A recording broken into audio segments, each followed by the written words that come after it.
Downtown Buffalo Bills Stadium, preliminary design concepts, site analysis, facts and figures, and comparisons, presented by the Bills in Buffalo Committee with the full support of the Buffalo Common Council.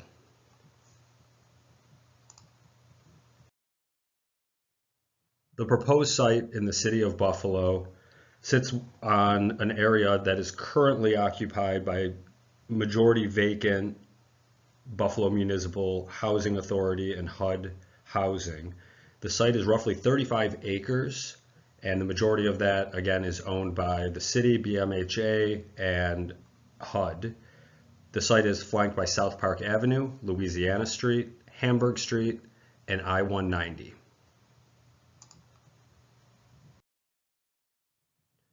Preliminary renderings were put together in an effort to allow the public to begin to see what a stadium could potentially look like. This is purely a representation and in no way represents a design proposal or what a finished stadium would potentially look like. There's still debate whether it should be domed or not. Personally, if the finances make sense, we do feel that it should be domed in order to use the stadium 365 days a year. We are also showing a convention center currently on the site. Again, nothing has been decided, even putting a stadium here, let alone the convention center, but it would make a very good effort to activate the site for more than just football games during the course of the year.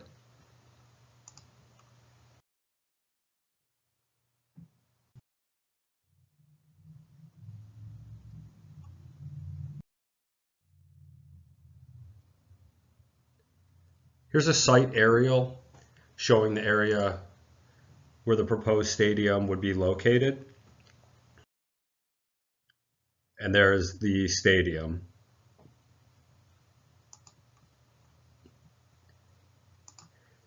In order to compare the current site in Orchard Park with a downtown proposal, we wanted to compare apples to apples. Now, everything that we lay out here is purely factual.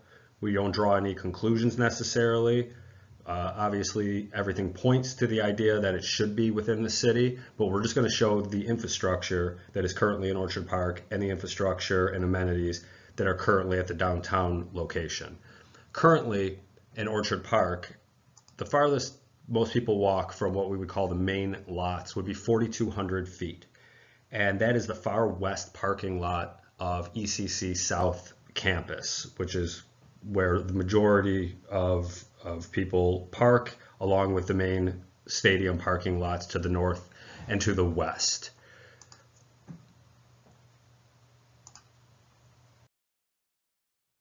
So in order to compare the two, the 4,200 foot radius was added to the downtown site, as you can see in the current slide. Within that 4,200 foot radius, you have the cobblestone district, the edge of Canal Side, the baseball stadium, the development along Seneca Street, Larkinville, the First Ward, all the way down to Ohio Street and Silo City.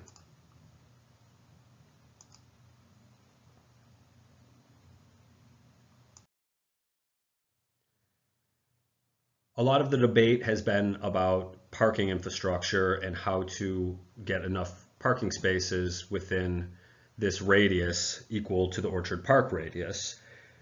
Currently, we're showing roughly 1.2 million gross square feet of parking in garages on the site. After this analysis, we determined that this might not actually be necessary and therefore would remove roughly $80 million from the price tag of the downtown stadium. And the reason we feel that we will not need all of that parking is we're looking to get to roughly 5.3 million gross square feet if we were to equal the Orchard Park Stadium. Currently, there's about 4.7 million gross square feet of parking in the stadium lots.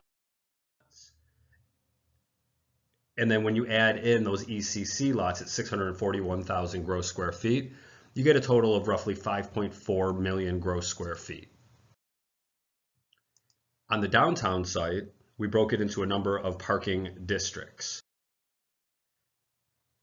lot of people have talked about tailgating being an important part. As a lifelong Bills fan and everyone on the committee, we all go down, we find our tailgate, and that's pretty much where we hang out. So the fact that all of the parking lots are so close together and the stadium is located in a sea of parking lots really shouldn't matter. If you have your tailgate with your friends, your family, that's your destination. You'll go there and you'll hang out for the day before the game. The area that we're calling the Arena Cobblestone Canal Side parking is roughly 1.6 million gross square feet. This would be the main tailgating area, and the reason behind that is the large lots across Abbott Road and Orchard Park are currently 1.6 million gross square feet. And you could see from the previous aerial, and we'll get back to the Orchard Park site, those lots are absolutely massive. So this, because of amenities, light rail, a lot of bars, restaurants, casino in that area would serve as a great location. Also the largest lot in downtown, behind the old HSBC building and adjacent to the Buffalo News, is located in this area.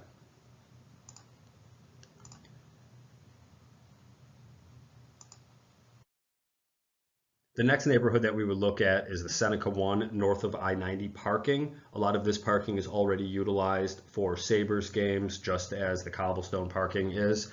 This area is also used for baseball games, be it the Bisons or when the Blue Jays were in town, and makes up another 1 million gross square feet of parking.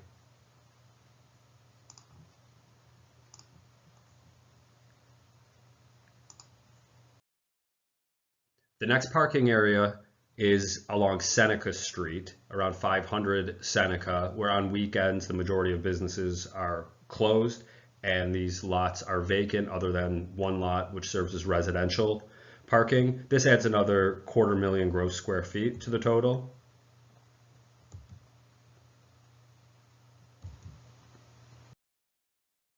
And finally, we have Larkinville parking, which again on weekends is very much vacant, and having a stadium in the area could bring a lot of people to this area where there are a number of bars, restaurants, and other amenities for them to use.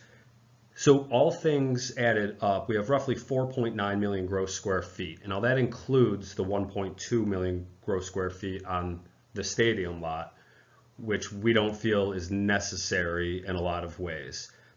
You could see there's numerous areas for tailgating, and I think as Buffalo Bills fans, it's important that we give ourselves credit.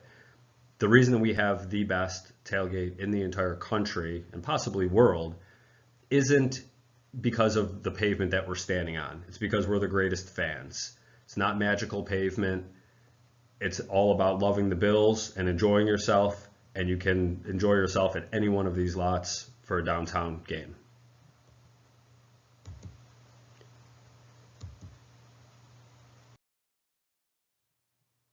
Now, the reason that we don't feel there needs to be any on-site parking is there's a lot of alternatives to getting to this stadium.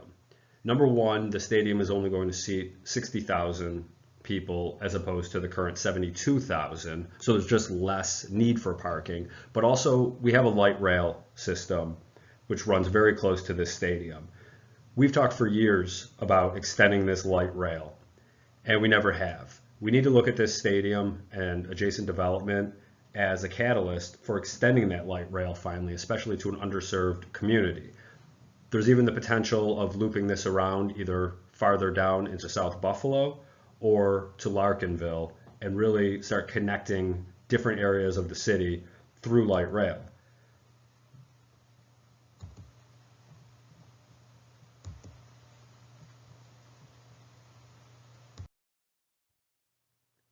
When you add the parking at UB and LaSalle Park and Ride, which is roughly 416,000 gross square feet, you would then be almost apples to apples with the amount of parking that is in Orchard Park and the amount of parking that you could have at this stadium.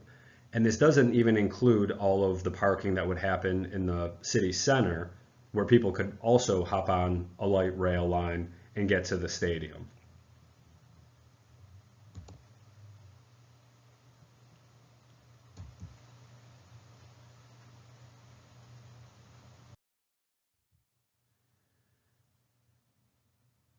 This slide points that out in a very clear way. The circles around the subway light rail stations are 4,200 feet. Again, our number that we're working with based on Orchard Park walking distances. And when you total up all of the people that live in that area, it's roughly 11.2 square miles of the city is within 4,200 feet of a light rail station. That accounts for roughly 28% of the city's footprint, which is about 48.3 square miles of land. When you figure out the 28% based on the city population, it gives you 78,000 residents. And as you can see from this aerial and from being in the city, this is a very highly densely populated area in a lot of ways. So there's the potential that there are roughly 100,000 people that would be living within 4,200 feet of a downtown light rail system that would bring you to the stadium.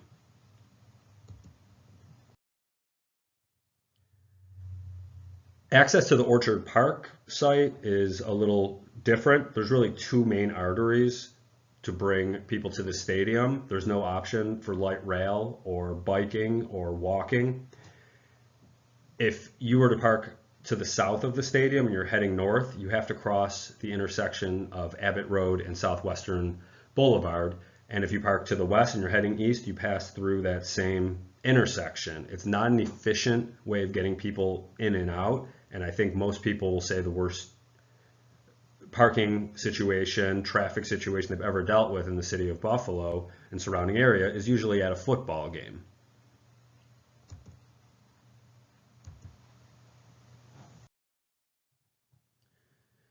When we juxtapose that with the vehicle access to a downtown stadium, you'll see that it's much more simple in a lot of ways, in the sense that there are numerous avenues in and out of the stadium. There's Ohio Street and Route 5 taking people to the south towns.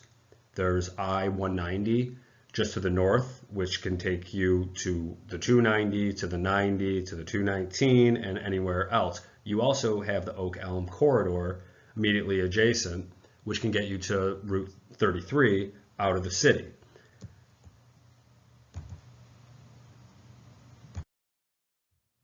It's also important to note that the radial plan of Buffalo lends itself well to getting people in and out of a stadium site. Once you get to the city center, you have numerous options from Sycamore, Broadway, Clinton, Maine, Delaware, Elmwood, Niagara Street to get out into the community afterwards. Also, along with automobile access, light rail access, we have traditional rail, which is being underutilized currently, but again could serve as the stadium could serve as a catalyst to utilize that in a better way. We have a brand new station downtown, and you have access to roughly 32 million people on that rail line, or could, if the southern junction to Erie, Cleveland, and Chicago is ever used again and fixed and brought up to standards. The main point here is really Toronto, that it's an untapped market. 20% of people that go to games currently come from Canada. And there's a lot of corporate money in Toronto that we need to tap into. We talk about WNED. It's one of the first times we've seen the branding in Buffalo of Buffalo Toronto public media. And we need to think of it in that sense. Just because there's an imaginary line between and there's a different country doesn't mean that we're not the same economy, that we're not linked culturally in a lot of ways, and we need to think that way. So we show the Mafia Express, the idea of a train leaving Toronto early in the morning, full of Buffalo Bills fans, coming into town, enjoying themselves, spending money in the city, and heading out after the game on the train back to Toronto, Hamilton, St. Catharines, Niagara Falls.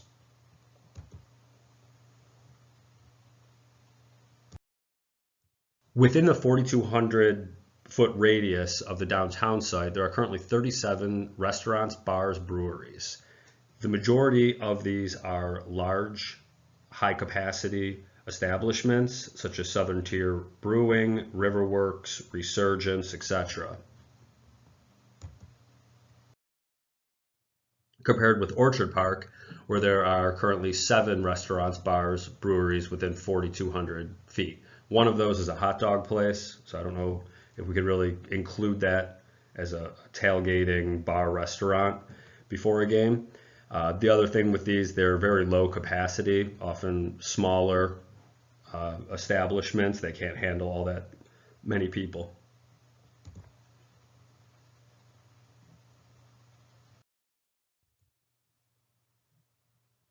Hotels and lodging in the downtown area. So there's numerous hotels in the Canal Side area that are already existing, but thanks to our light rail system and the potential to connect the stadium with the existing light rail, you have another 12 downtown hotels. All of them are within about a quarter mile or less of the light rail system. And you can see from the slide, the 4,200 feet from that light rail system, every one of those hotels, not to mention the residents, the businesses, the bars, breweries of downtown, are also within 4,200 feet of a light rail, which could bring you right to the front door of the stadium. Again, this is part of the reason we don't feel that on-site parking on the new site would be necessary, because you already have this many hotels in that area. Currently, people will come from out of town and stay in these hotels potentially, but they're still getting in a car, they're still driving to Orchard Park. In this situation, they can come in, spend the weekend, hop on the train or walk, and be at the stadium, and it's one less car that we need parking for.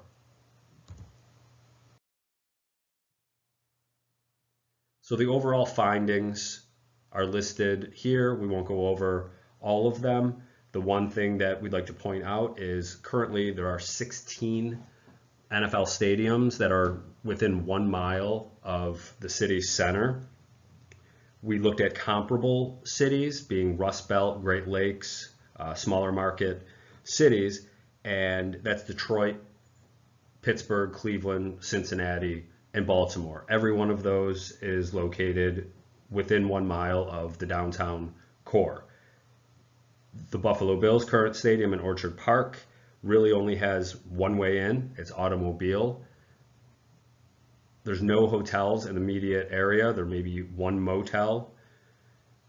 There's very low potential for spin-off development, as the AECOM state report has pointed out. And also, by moving downtown, you are then creating a baseball, football, hockey area. The downtown findings, as you can see, more restaurants, more amenities, more ways of moving in and out of the site. Also, the state report makes it very clear that there is a higher potential for spin-off development and higher tax revenue through a downtown stadium, as opposed to Orchard Park, where there is very, very minimal chance of any sort of spin-off development. We list some funding options here. A lot of these were taken from other stadiums and the way that they funded their stadiums. In Cleveland, for instance, they had a sin tax that was put on tobacco and liquor sales, which raised roughly $21 million per year. There's also the chance for brownfield tax credits, the ticket surcharge, the dreaded seat license. The Bills and Buffalo Committee is also proposing a $10 surcharge for any parking on game days within this area, as a way of not only offsetting the additional cost of a downtown stadium, but also pushing people to find alternative transportation such as the light rail, Uber, walking, biking, etc. So the public perception with a downtown stadium, one of the main issues has always been that infrastructure can't handle a new stadium. I think through our analysis, we're showing there's adequate parking, roughly the same amount of parking within a 4,200 foot radius.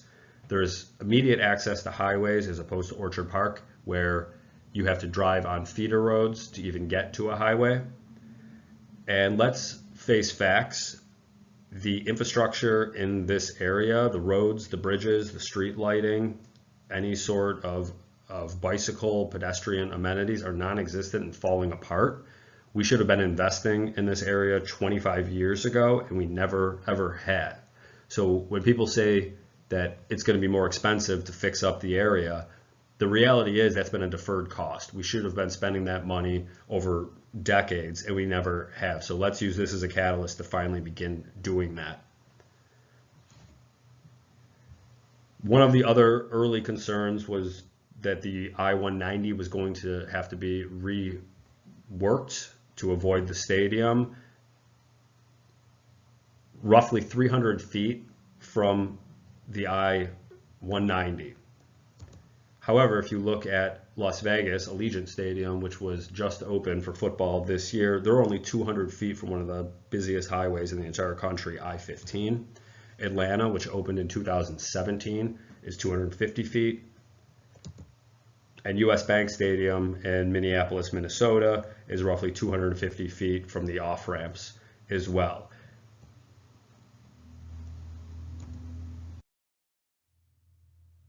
Some basic aerials and facts about those comparable stadiums. So our beloved Buffalo Bills Highmark Blue Cross Blue Shield Stadium, built in 1973 at a cost of $128 million, and that's all 2020 inflation numbers. One of the major issues with the stadium is it was designed as a one-sport stadium. So there is no possibility of fitting a soccer field, baseball, track and field, or rugby on that stadium. First Energy Stadium in Cleveland was completed in 1999 at a cost of $440 million. The entire area around this stadium is now slated for development on the dockyards here, and you'll also notice in the upper right corner we have the Rock and Roll Hall of Fame and botanical gardens. The debate over a dome or a non-dome open air stadium is very, very important to this. Detroit, for instance, with Ford Field and Comerica Park right next door, and adjacent to this is also where the Red Wings and the Pistons play. They did have a covered field, and because of that, they were able to use it year-round for anything from college and high school football, college basketball, concerts, WrestleMania, bull riding, monster trucks, robotics competition, etc., etc. So the idea of a cold weather climate, having a dome stadium does make sense. It's just a matter of making the numbers work. Heinz Field in Pittsburgh Steelers play, immediately down the riverfront from PNC Park where the Pirates play. These stadiums were funded along with a convention center at the same time, and a lot of the money for that came from tourism taxes. There were small tax increases on the local community, but they did put a hotel motel bed tax, also rental car taxes, state grants, and a ticket surcharge. And Paul Brown Stadium in Cincinnati, very similar in the layout to Pittsburgh, that just down the riverfront you have Great American Ballpark where the Cincinnati Reds play. Again, these were both funded at the same time, I believe. It's a small site, 22-acre site, whereas the downtown site in Buffalo is 35 acres. And you'll see on the right side of the slide, there's an area between the two stadiums, which are roughly a half mile to 3/4 of a mile away, that has been completely redeveloped, revitalized, mixed use, office, residential, and retail. And Baltimore, completed in 1998, M&T Bank, Buffalo company, bought a bank down there and got the naming rights for the stadium. You can see here also very close to a highway and a lot of similarities to its location as the downtown site in Buffalo.